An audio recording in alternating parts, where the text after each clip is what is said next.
नमस्कार। जैसा कि आप जानते हैं कि पानी के बिना जीवन नहीं है, उसी तरीके से देखिए कि जो भी गांव, शहर, बस्ती बसी है, नदी नाले किनारे उसके किनारे ही बसी है। और उसके सबसे पुराने प्रमाण अपने भारतवर्ष में आते हैं, जो पाकिस्तान में अब रह गया है। हड़प्पा मोहनजोदड़ो उस कालीन प्रारंभ हुए थे, और कुछ राजस्थान में है, गुजरात में है।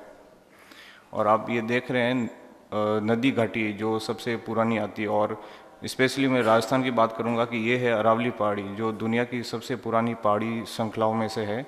और इसी के किनारे बहुत छोटी मोटी नदी नाले निकले हैं जो सीजनल है। और इस मैप में ऊपर आप देखिए, ये एक पार्ट आता है इंडिया का, भारत का, वो डेजर्ट एरिया, ड्राई जोन है, इसमें कोई नदी नाले नहीं है। और यहाँ पे भी बस्ती बसी थी। कहते हैं कि सिंधु घाटी सभ्यता के कालीन कालीबंगा भी इसी क्षेत्र में था। और उसके बाद में आप ये देख रहे हैं कि बाकी पूरे देश में सब ये, अब इस मैप को आप देखिए, जैसे कि बीच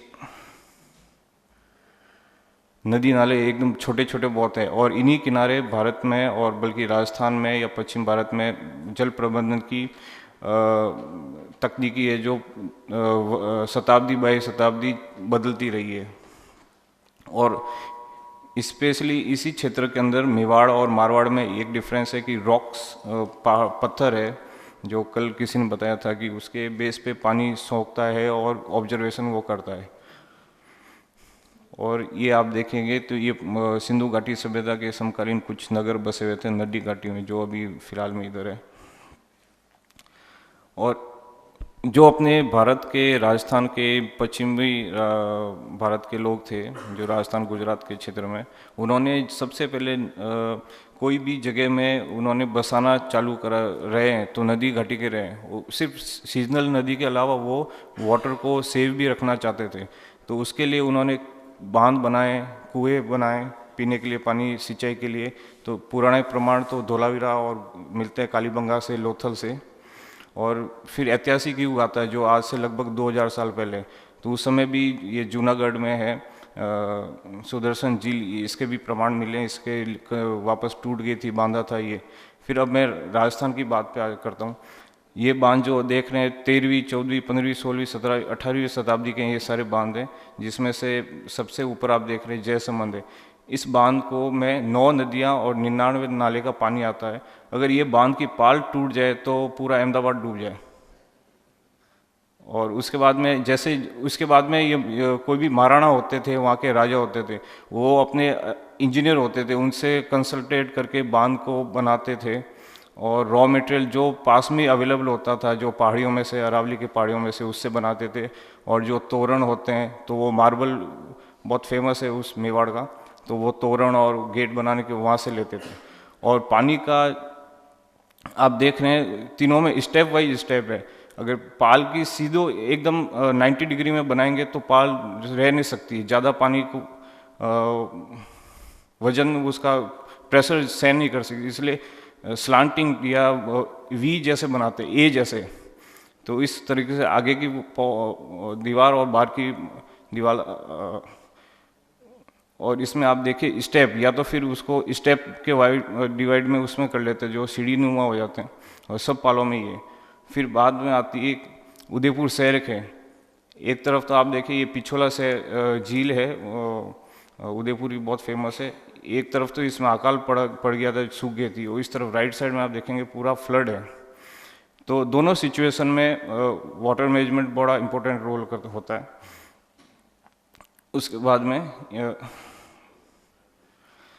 दूसरा कुंभलगढ़ है। तो कुंभलगढ़ में भी जब लोग रहे होंगे या रहना प्रारंभ करा था 13वीं शताब्दी में, तो उन्होंने सबसे पहले जो नेचुरल डिप्रेशन होता है, जो नाला चल रहा होता है, तो उसी में पाल दीवार छोटी छोटी बना के मिट्टी से बनाई। बाद में जैसे डेवलपमेंट हुआ तो उन्होंने पत्थर से करके उसको करा।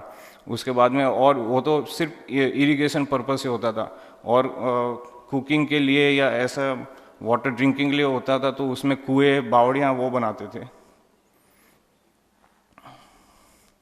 उसके बाद में पश्चिमी इधर मारवाड़ की बात करें तो ये उस जोधपुर और जैसलमेर उस एरिया का है, जिसमें आप देखें झालरा होता था, जो रानी होती थी, वो भी पाल के किनारे वर्नाकुलर आर्किटेक्चर होता था उसमें, वहाँ पे ऐसा रहते थे।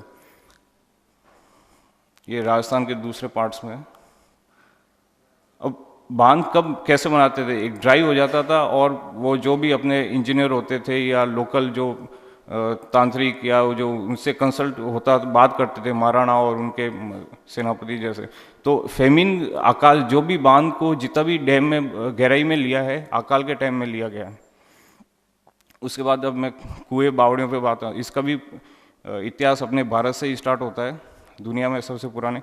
उसके बाद में 13वीं शताब्दी में डेजर्ट एरिया है जैसलमेर का, वहाँ पे फ्लड आज भी आता है और पहले के टाइम में भी आता है। ये 13वीं सेंचुरी की वो मतलब लोगों से बात करने से मालूम पड़ा ऐसा है कि ये जो वॉल दिख रही है खड़ीन बंद, बहुत ज़्यादा फ्लड आ जाता था, उस पानी को डेजर्ट के अंदर रोक के उसके आगे कुआं खोद के रखते थे, तो वो उसे इरिगेशन पर्पज़ तो काम सॉल्व नहीं होता, ड्रिंकिंग पर्पज़ का पानी उससे लोगों के लिए हो जाता था 8 महीने के लिए। तो ये टेक्नोलॉजी सिर्फ तकनीक है जो भारत में इसी एरिया में, डेजर्ट एरिया में। अब आता है कुएं खोदने का, तो कुएं खोदने के लिए भी पहले लोग नारियल से लोगों से पूछ के कि यहाँ पे पानी होगा, अभी तो बहुत दूसरी चीज़ ट्यूबवेल जैसे सब मशीन आ गई है। पर ये आप देखेंगे कुएं में भी तीन तरह के ये कुई होती, जो सिर्फ बहुत नैरो होती, 2-3 फीट की डायमीटर में होती है और 70-80 फीट गहरी होती है। ये सिर्फ पानी पीने के लिए होती है, 1 या 2 बाल्टी से ज़्यादा एक साथ नहीं जा सकती इसमें। और ये वापस आता है थोड़ा बड़ा कुआं, और उसके बाद में कैसे ये ऊंट से पहले कुआं यहाँ पे नीचे खोदते थे, उसके बाद में उसको बाहर मिट्टी निकालने के लिए ऊंट से आगे फ्रंट रिटर्न चलता था, वो मिट्टी ऐसे खोदते थे। और उससे पहले के टाइम में जो आज से लगभग 1000 साल 1200 साल पहले स्टेप बनाते थे, उसके बाद नीचे गहराई में बेस में जाते थे, उसके बाद में अंदर से चुनाई करते थे पत्थर से या ईंट से। और उदयपुर से के या राजस्थान के जितने भी राजा महाराजा थे, तो वो कभी एक जगह से दूसरी जगह जाते थे, लोग 200 किलोमीटर 150 किलोमीटर, तो नाइट स्टे जैसा ऐसा करते थे 3-4 दिन। तो वो पहले से ही उनके और वो होते थे मजदूर, या तो पहले ही भेज देते 10-15 दिन या 1 महीने पहले, तो वहाँ पे रहते थे राजा, या पड़ाव डालते थे युद्ध के दौरान। तो वो ऐसी बावड़ियाँ या ड्रिंकिंग पर्पज़ के लिए खुदवा के पहले से रखते थे, और कब बनवाई, किस राजा ने बनवाई, तो उसका डिटेल शिलालेख पे भी मिलता था। ये उदयपुर के आसपास की बावड़ियाँ हैं। और जैसे कि ये एक देवरी बावड़ी है, देवरी के आस उदयपुर से चित्तौड़गढ़ के बीच में। तब महाराणा प्रताप या उनके एक्चुअली उदय सिंह जी आए थे, महाराणा प्रताप के फादर, तो उनके समकालीन ये बनी हुई है। और उसके बाद में उनके युद्ध में कोई सेनापति या बहुत क्लोज रिलेटिव थे, तो वो युद्ध में मर जाते थे, तो उनकी समाधि ऐसे बनाते थे वाव के आसपास में।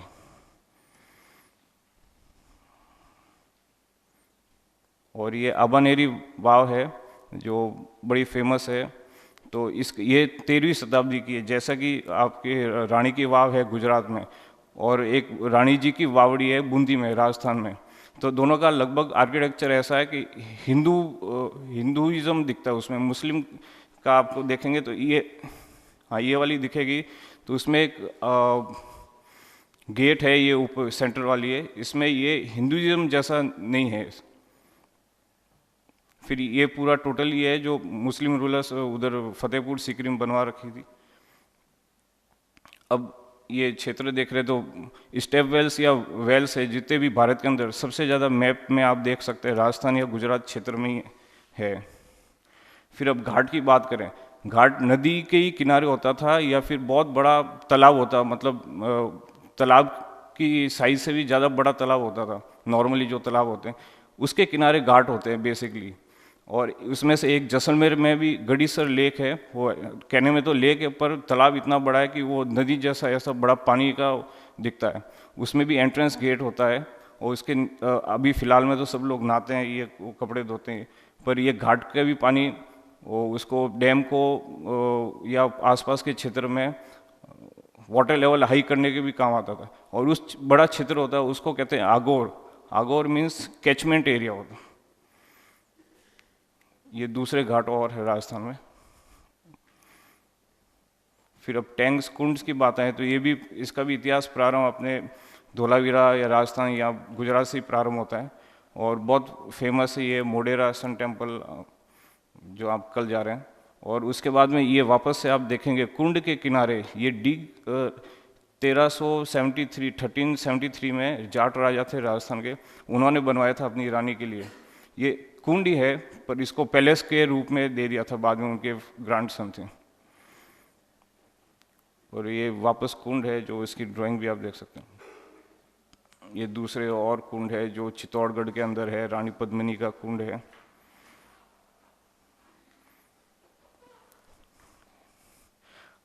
और इसके बाद में अब देखेंगे कि खेती के लिए भी जल का बहुत महत्वपूर्ण योगदान रहा है। इसके भी प्रमाण हमको राजस्थान में कालीबंगा से मिले हैं, जो खुद उत्खनन के दौरान मिले हैं। और ये भारत की तकनीक है जिसमें रेहट और चड़स और ये दूसरे जो पानी कुओं से निकालने के काम आते हैं। तो जब ये ब्लैक एंड वाइट में देख लें, ढीकली है तो एक नदी जैसा एक पाइपलाइन होता है, तो उसी पाइपलाइन ये हालांकि इसमें तो लोहे का पर एक्चुअल में लकड़ी का होता था, यहाँ से इतना लंबा लगभग, और जैसे ही इसमें यहाँ से पानी अंदर जाता था तो ऑटोमेटिक वो नीचे हो जाता पानी, वो उस खेत के लिए उसमें चला जाता था, वापस से वो वहाँ से ख़त्म होते ही वापस नीचे आता है, यहाँ से पानी भर के ऐसा होता। और अब दूसरा राइट साइड में देख रहे हैं, इसको कहते हैं चड़स कहते हैं। जो राइट साइड में नीचे वाली फोटो है, इसमें आप देख सकते हैं कि ये बैल पानी खींच रहा है यहाँ से पूरा। ये पानी ये अभी पहले लेदर का होता था, एक साथ 70-80 लीटर पानी आता था, अब ये एल्युमिनियम के हो गए। ये बैल पूरा यहाँ तक जाएगा, पानी यहाँ से इसमें लिफ्ट हो जाएगा, ये देख रहे हैं ऐसे यहाँ पे आता है और इसमें ऐसे फिनिश हो जाता है, फिर वो खेती के लिए चला जाता है। तो ये वाली पद्धति है तो भारत के अलावा कहीं नहीं थी पहले, ये वाली तकनीकी पानी जो बाहर लिफ्ट करने का होता है। थोड़ा जल्दी बस 2 हो गया, लास्ट। फिर एक रेंट आता है, तो रेंट भी अब कहने में तो पर्शियन व्हील कहते हैं, हबीब साहब कहते हैं, पर उसका संस्कृत वैदिक टेक्स्ट में एविडेंस मिलता है, अरट कहते हैं उसको। तो अरट ये है कि उसकी आवाज़ आती, ऐसे आपने कभी गांव में देखा होगा, हालांकि गुजरात में इसके प्रमाण नहीं मिले, राजस्थान में है बेसिकली, वो भी मेवाड़ में। तो जैसे जैसे आप ये देखेंगे ऐसा गोल गोल चलता है ये वाला, तो ऐसी आवाज़ आती है, तो उसके नाम पे इसको पढ़ा है। उसके बाद में ये है चैन बड़ी लंबी करने का भी होता है, जो पानी अगर वाटर लेवल डाउन चला जाए तो। और अब कुएं भी है, जो आज के टाइम में जो कैसे पता लगाते हैं कुएं का,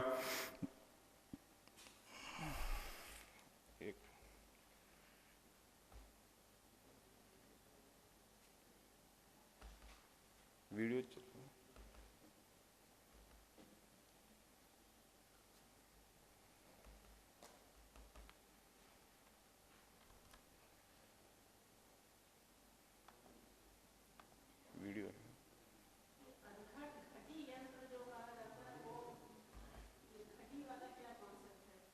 वीडियो इसमें है जी। अरगट घटी, वो आवाज साउंड के ऊपर उसका नामकरण। घटी तो माड़ होती जो वो उसको चैन से वो खींचते हैं, वो दोनों बैल। वीडियो इसमें रखा है? नहीं, इसी के साथ था। तो इसके साथ अलग से उसको रखना पड़ता है, नहीं रखा? चलिए ठीक।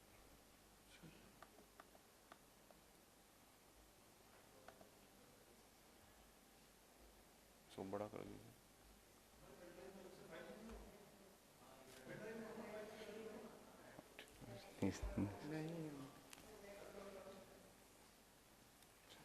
दूसरे उसमें ढूंढना, एक फाइल है वीडियो।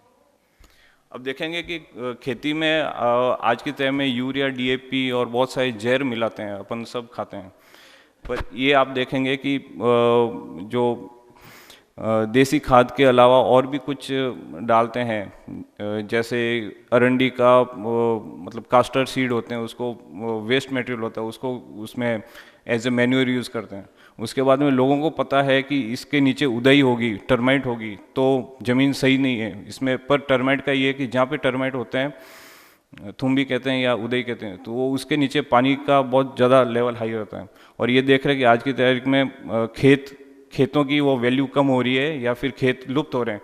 और इसी लेफ्ट साइड में आप फोटो देख रहे हैं, एक खेत को काट के, जैसे 8 फीट था तो 8 फीट में से, और तो 8 फीट में से 4 फीट काट के दूसरे 4 फीट का पानी मिट्टी अलग से डाल के 8 मतलब 1 बीघा था तो 1 बीघा 2 बीघा खेत बना दिया। आज के टाइम में ये ऐसे करने लगे लोग। और ये एक जीपीएस सर्वे से मालूम पड़ा है कि जो लुप्त हो गए थे आज की तारीख में, ये सारे वेल है, रेहड़ चड़स और जो भी, ये सब खत्म हो गए। ये 2 साल पहले का सर्वे है। ये जितने भी ब्लू कलर के डॉट, रेड डॉट दिख रहे हैं, आज की तारीख में एक भी नहीं है।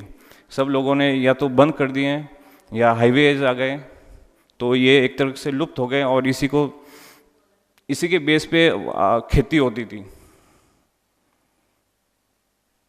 और राइट साइड में आप देख रहे हैं, ये महाराणा प्रताप के टाइम का है। वाटर क्लीन करने के लिए, प्यूरिफाई करने के लिए ये चैम्बर्स बने हुए थे, जिसमें फूल वो पत्तियां डाली हुई थी, डालियां थी, एक में चारकोल था, आगे से आगे वो नदी किनारे वाली बजरी थी।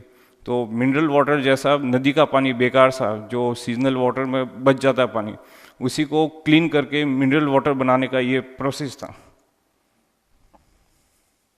नहीं चला? ठीक है, thank you sir. Thank you KP.